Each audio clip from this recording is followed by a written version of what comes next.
P la lệnh sẽ. Where did you go? Where did you go? Nga wan na snong. I went to the village.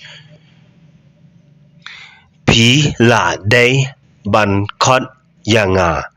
You should have called me. Nga khot ya pi na mobile. I called you through the phone. Nga klem yo yaka jubab. I did not get an answer. Tharai ngamdan network.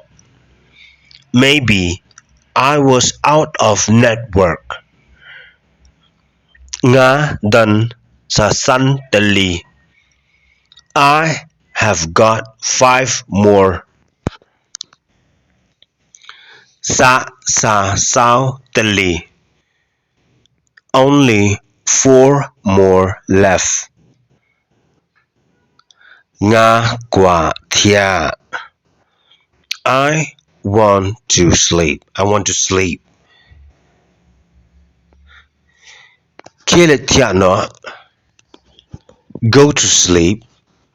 Kile thiah no. Go to sleep. Ta ngan lệnh menta. Okay, I'll go now. Okay, I'll go now.